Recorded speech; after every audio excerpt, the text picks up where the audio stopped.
They say the dragon's last stand was a sight to behold, a fiery spectacle that shook the very foundations of the world. Join us as we unravel the myth and uncover the truth behind the legend, revealing the final battle that left a legacy of fire and fury. Chapter 1: A world on the brink. There was a time when the world was wild. Forests stretched beyond the eye could see. Rivers ran free, carving paths through valleys and stone. The skies were wide and clean, and the wind carried only the songs of birds. And high above it all, the dragon watched. The dragon was old, older than the oldest trees, older than the first stone laid by human hands. It had scales like burning coals, eyes like molten gold, wings that could darken the sun. The dragon was the guardian of the wild. It kept balance. It kept peace. It kept the world safe from greed. But times were changing. The first cities had risen. Small at first, huts and fields, smoke from cooking fires. Then walls, then towers, then armies. People spread across the land like water from a broken dam. They cut down forests. They dammed rivers. They filled the air with the sound of hammers and saws. From its high mountain, the dragon watched. It saw forests fall. It saw rivers run dry. It saw the balance tip. And in its great heart, the dragon felt sorrow and anger and fear for what would come. The people did not see the dragon. Not at first. They heard stories. Old stories. Of a beast that ruled the sky. Of fire that could melt stone. Of eyes that saw through lies and greed. But those were just stories, they said. Tales for children. Nothing to fear. And so they kept building. They kept spreading. They kept taking. But the wild knew the dragon was real. The birds flew different paths. The deer stayed hidden. The rivers whispered warnings as they rushed toward the sea. The dragon stayed silent. For now. Deep inside, the dragon remembered. It remembered the first promise it made to the world. To protect. To guard. To keep the balance. But how do you protect a world that forgets you? How do you guard the wild from those who no longer believe in it? The dragon felt the weight of its duty. It did not hate humans. It pitied them. But pity would not stop what was coming. Far below, the people gathered. They saw the mountain. They saw the forests that still stood tall. They saw the rivers that still ran clear. And they wanted it all. We will tame this land, they said. We will make it ours. And so they marched, with axes, with fire, with hunger in their eyes. The dragon watched. It knew the time had come. The world stood on the edge. One more step, and it would fall. The dragon spread its wings. The wind answered, strong and wild. The clouds gathered, dark and heavy. The last guardian of balance prepared for what must be done. But in its heart, the dragon grieved. It did not want war. It did not want to bring fire and ruin. But it had made a promise, and the dragon kept its promises. As the chapter closes, the dragon stands at the edge of its mountain. Below, the world changes. Above, the sky darkens, and all is still. For now. Chapter 2: Echoes of the Past. Long before the first city rose, the dragon's name was spoken with awe. The people of old told stories by firelight. Stories of a creature who could breathe storms. A creature whose roar shook mountains. A creature whose wings cast shadows on the sun. The dragon was not a monster. It was a guardian, a keeper of balance, a spirit of fire, wind, and stone. It watched over the wild places. It watched over the rivers and forests. It watched over all that grew. The dragon's power was unmatched. Its fire could turn armies to ash. Its claws could tear through stone. Its eyes saw the truth behind words. But power is not the same as peace. The dragon did not seek to rule. It sought to protect. And so it stayed in the high places, far from the noise of people. Yet even in the early days, people spoke of a prophecy, a promise woven into the world's beginning. One day, they said, the dragon would rise. One final time, to make a last stand. It would fight not out of hate, but out of duty, a desperate act to save what could not save itself. The dragon knew this prophecy. It carried the weight of it with every beat of its great wings. It did not fear the end, but it grieved for what would bring that end. Now, from its mountain, the dragon felt the world's sorrow. The rivers cried as they shrank. The forests sighed as they fell. The wind carried the smoke of burning fields, and the dragon's heart burned with it. It remembered when the world was young, when people and wild things lived side by side, when the land gave freely and people took only what they needed. But that time was gone. The dragon's spirit was fierce. A warrior's heart beat in its chest, not for conquest, for protection. It had waited.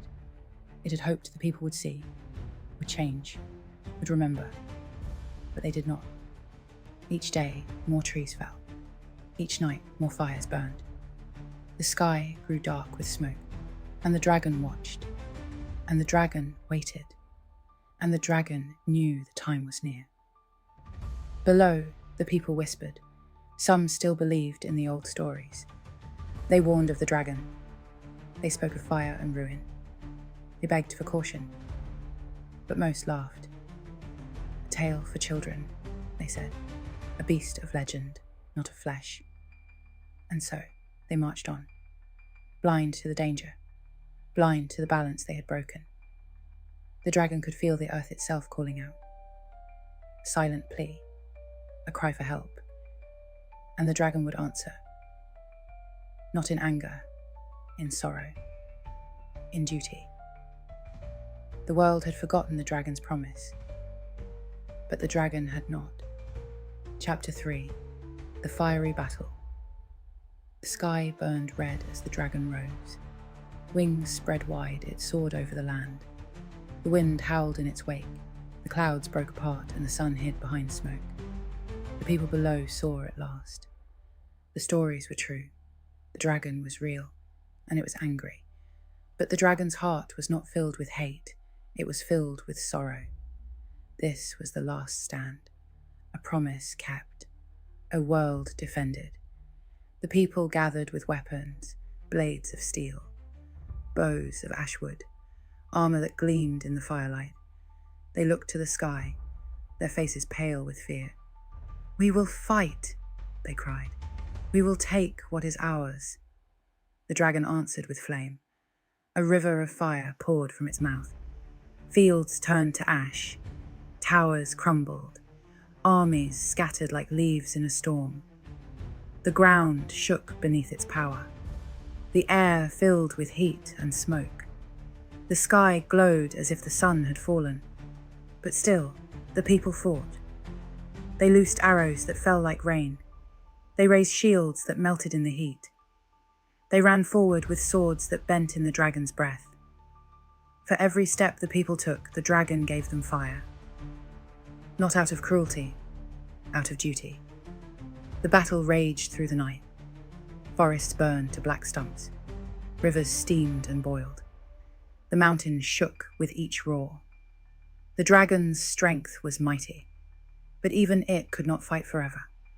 As dawn broke, the dragon faltered. Its wings were torn. Its scales were cracked.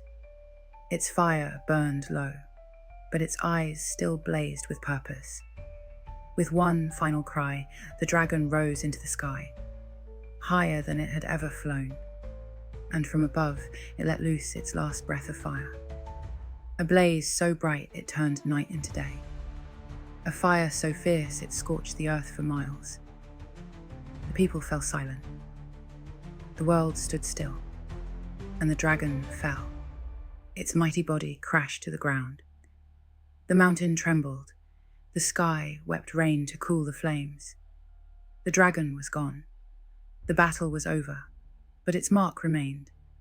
The earth was black, the rivers were dry, the trees were no more, and the people stared at what they had lost. The legend of the dragon's last stand was born that day, a tale of fire and fury, a tale of nature's wrath, a tale of a promise kept and a price paid. Chapter 4.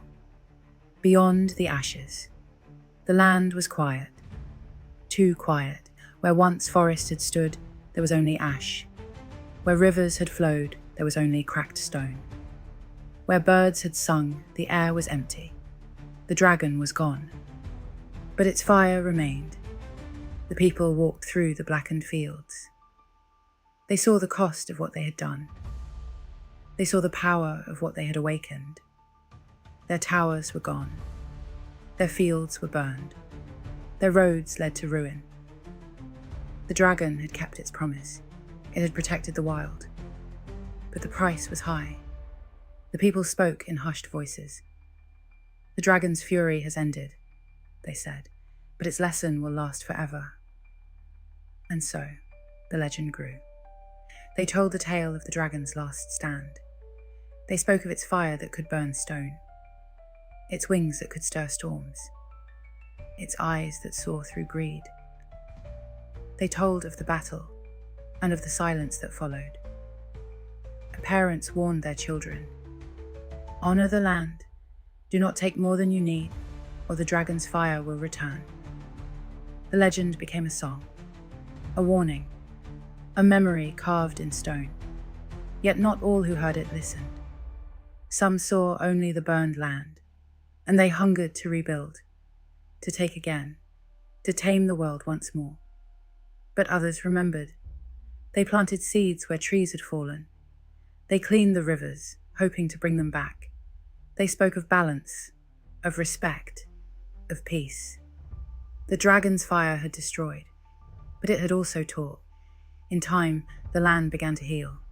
Slowly, gently, new trees grew where old ones had stood. Grass pushed through the ash. The rivers found new paths. The scars of the battle remained, but life returned. The people told the story again and again, not to frighten, but to remind. The dragon's last stand was not just a tale of ruin. It was a tale of nature's strength and of the balance that must be kept.